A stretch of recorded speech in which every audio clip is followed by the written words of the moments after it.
against that Lancelot, but of course, getting that Nana with that what you call this, the skill that will make you a little cute one. The Yeah, the blessing. it it's kind of added layer of protection, but then you gotta respect how well SGD is going to rotate around the map. But in terms of setup, I believe that U level can match this one.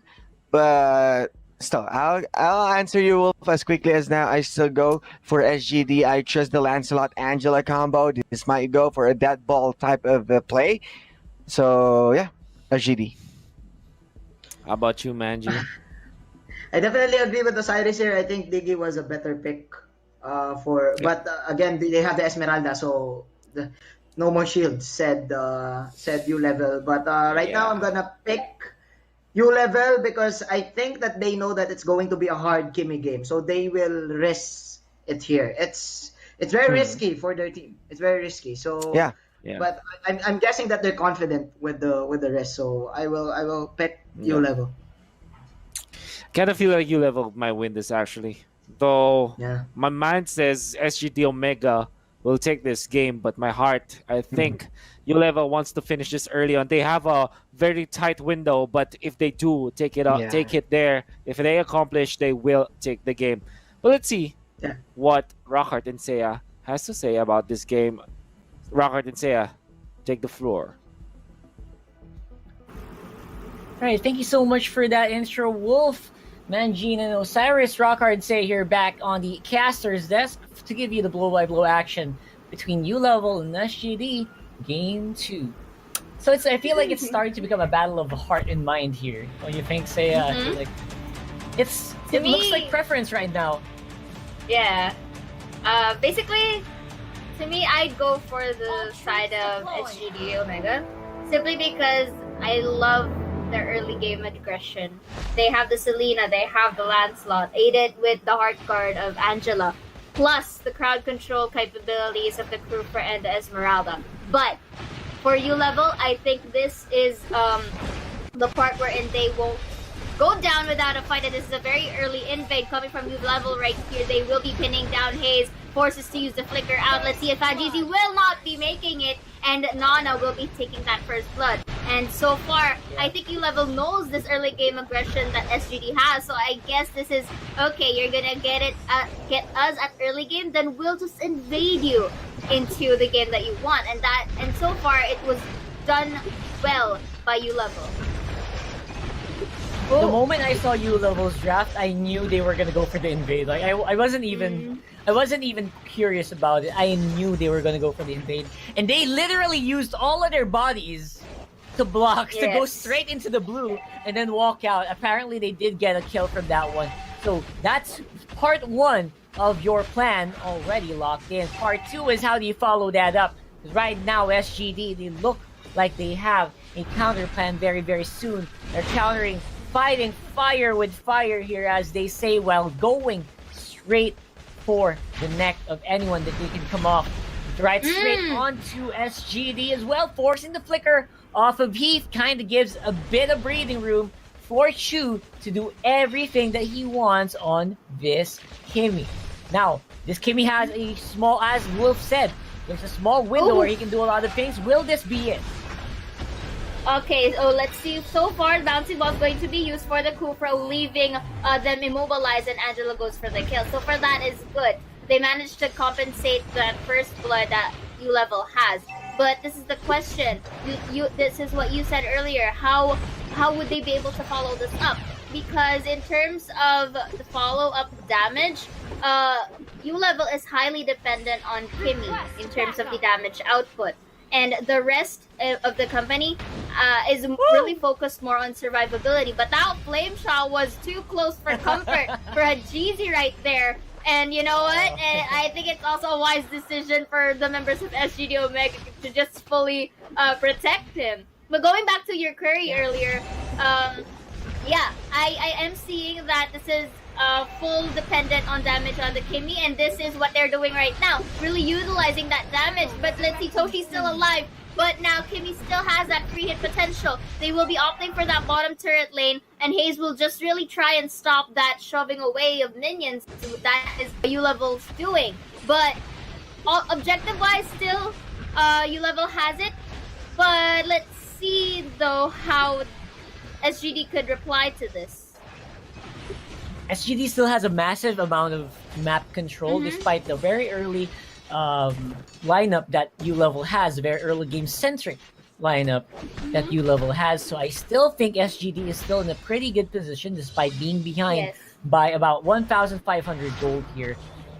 They are still on track, and again, the core damage output of SGD is going to be relying a lot on Hayes, as well as, of course, the Lancelot, which does kind of peak in the mid game. I think the most that Hayes can do at this point is just try to see if he can maximize the crowd control, spam those traps until such a point where we can stay safe around the map using these traps, because, you know, traps, they give vision, right? So you can use those traps to gain map control and then stay safe as much as possible. I think that's the game plan here for SGD. And then we'll get to a point where the item spikes are strong on the Lancelot as well as the Esmeralda, that we can take any fights. But so far, again, the plan is looking better. That's the reason why I said SGD, they seem to be doing fine despite being 1.5k behind. Because the plan is working. They are surviving. They're not being steamrollered or cheesed with wine. Like, look. Because even though that, okay, we say we have two assassins at play, we have the, we have Lancelot, okay, sure. We have, Lancelot ready to negate whatever Kimmy has up on her sleeve. And the fact that, SGD really has that damage output for a follow-up, even though we say that they have the early game aggression, it's something that you have to take into account. Because Ulvl, okay, they are fundamental, they have the tankiness, but still, you have to question the damage output, because once again, they don't really have that much damage with comparison with SGD's kit. But going back right here, looks like he will be immobilized. Let's see if they won't be able to survive that fight right there. And the Lancelot will just go for the cleanup, followed by the Falling Star Moon, just going to really pin down Basic right here onto the top side. And I think that's going to be another kill for the Lancelot. All of this exactly as I said. You have to watch Hayes. You have to watch Toshi and Hajizi. It was everything going badly for Ulvl on the top side. And then mid lane was not aware that they were going to go collapse on him. That is a big problem there for Secret. So I'm really hoping that they have something else planned. It's from top to bottom, to mid, now to bottom. That's a great plan for SGD, I gotta say. Oh, and the Abyssal Arrow gonna be hitting Escanor in the end. That's the full trifecta of top, mid, and bottom, perfectly laid out there by SGD. And that was some sniping Selena right here, because again, SGD Omega knows their stuff. They know how to take advantage of their early game aggression, and they know how to use it precisely. And the fact that Ulvl earlier was having a good start, but the problem is this is where we are starting to see that the Kimmy is getting denied by the Lancelot, or by Hayes specifically, and this is just to me, that was a beautiful transition for SGD Omega, and followed up by another kill for himself right there. But you still have the that was unfortunate attempt for Secret to get that turtle. Very, very unfortunate indeed. And SGD, true to their form, are really showing up strong in this mid game. And Kenji, with the help of Hayes, again, Kenji just needs to slow down people, and Hayes is actually making a lot of hits on the Abyssal Arrow, despite. Despite not actually locking them down completely. And again, Hayes is just so good. Hayes is always known, has always been known for his tank outplays, but he is so underrated as a mage. Kenji gonna be forced to flicker out in there. Chu picks up a kill on the back foot, but again, top lane gonna be the big problem as a kill and a tower goes over to SGD on the blue side. This is a similar split push backdoor potential for the side of SGD Omega, and this is what we've been saying. SGD doesn't really focus too much on the kills. Rather, they prefer on focusing on the map control which they could gain. And you know what? The transition earlier is the evidence of that, simply because when they get control of the map, they get to control the transitioning. And this is beautifully demonstrated by them, because look at what happened right now, just earlier. After they took the top tower, they and pick off to group. So it's going pretty smoothly for SGD right here, as the Lancelot is starting to get well fit. Woo! Look at that, how Jeezy playing almost like a Lingwood, going back and forth and going in for the attack.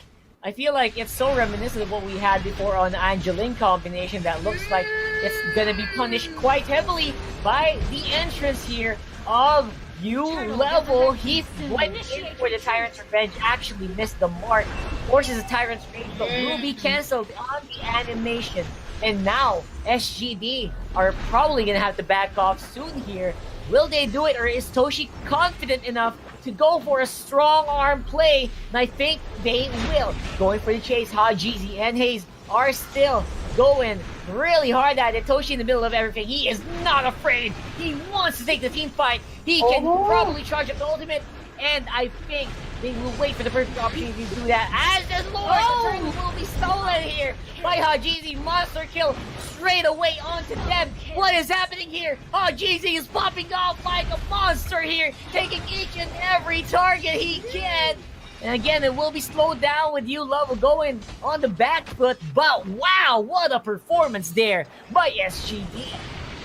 SGD really knows their stuff. They know how to apply pressure, and they did it into a manner wherein it took it into their favor. They managed to steal the turtle, and they managed to really shove away the members of Ulvl, again acquiring the potential takedown here from the bottom side, and all the more resources onto Ulvl's turf. And this is the threat levels of SGD Omega is quite evident into our game number 2 right here, Rockhart, and slowly but surely this is going into a momentum wherein SGD would actually want it to be. Yeah, I feel like SGD, they're really holding on to that momentum, and they're riding it, especially Hajizi. Wow. When he knows there's an advantage, he's not gonna stop dashing in and out like what's happening here. Even if it's under tower, we don't care. We will take the kill whenever we can, and I have so much trust in my teammates that I can just go into targets like this. That's what he's doing. Kimmy will go down with one combo. Oh my god, but the punishment is real, coming from Chu. That is a killing spree onto that Kimmy, and Deb, he's going for the chase on the free members of SGD here. Looks like that's gonna be a bad call. Oh my god, what a punish. Toshi's still not done. Goes for a chase on the secret. It looks like they'll just sticker with each other, say hi, hello, and the rest of the map will be pushed. Trying to flex some of their stickers right there, Rockhart. Even I can't do that by myself. So let's see. Hayes has the prize on Basic right now, and Basic has to go back, but manages to really turn the tables around with the damage output that he brings. And this leaves SGD in a bit more safe range, or a more fearful manner, because if that happens again, that could be a potential comeback for Ulvl. Yep, Ulvl absolutely just going hard. They are trying to take the team fights as well as they can, but looks like that's gonna be Toshi with the Angela. Oh my god, wait, what's happening? Toshi, he failed to pull off the Frostbone shield, and now he will pay for the price of it. Oh, bringing the Angela down with him. That was absolutely monstrous damage output coming from Chu on the Kimmy. Even Hajizi couldn't do much about it in the end.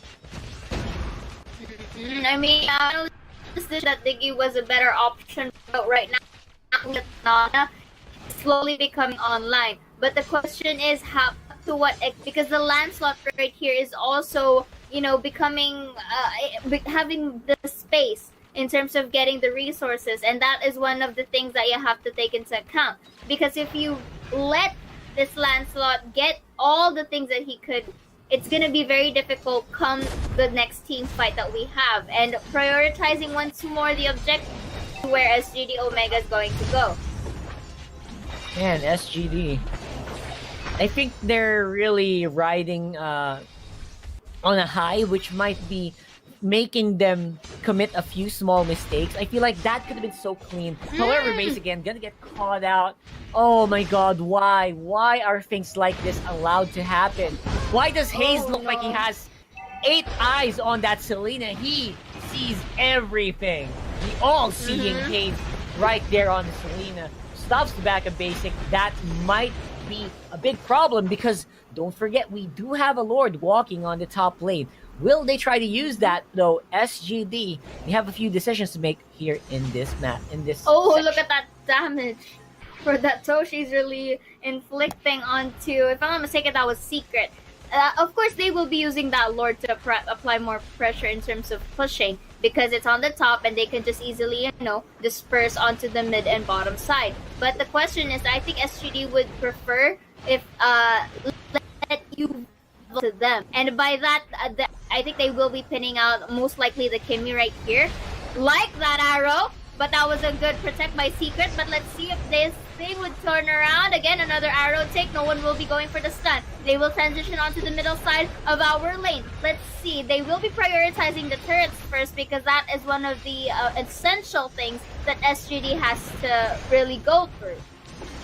They're not done. I feel like the turrets are going to be very short on the list. If they want to go for a team fight, though, this will be the moment to do it. Ulvl, they're collapsing on the top lane with 5-man stack, but they are being absorbed by Toshi. Double kill on the Esmeralda. I think that might be it. Hajiz is already working on the mid lane tower, and I think they could be poised to take the game right here, right now.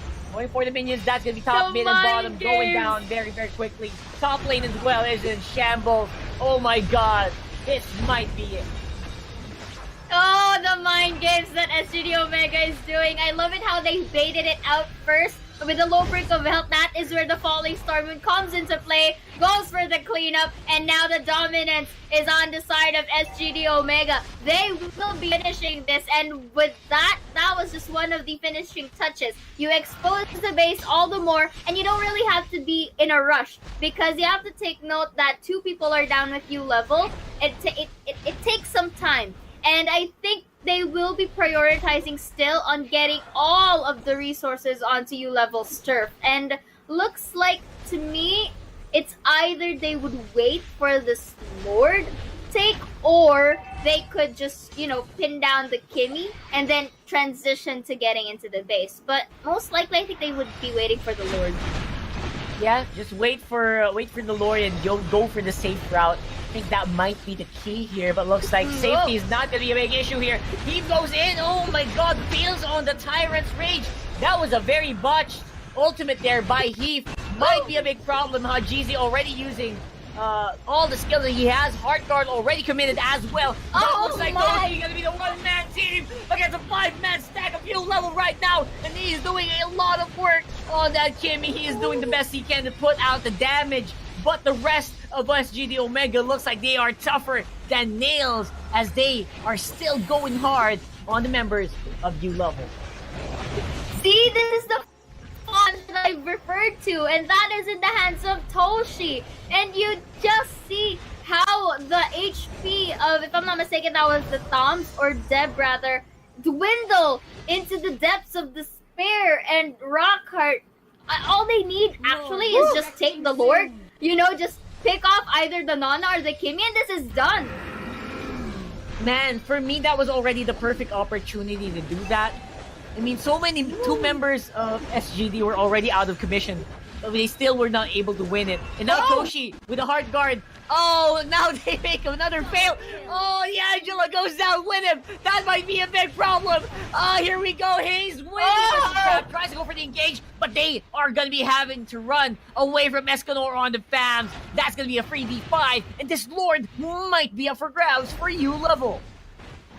Oh my, we are now seeing Basic just doing Nana things right here as they try to go for this Lord take. But let's see if SGD Omega can manage to steal this, because take note, they have the capacity for that steal.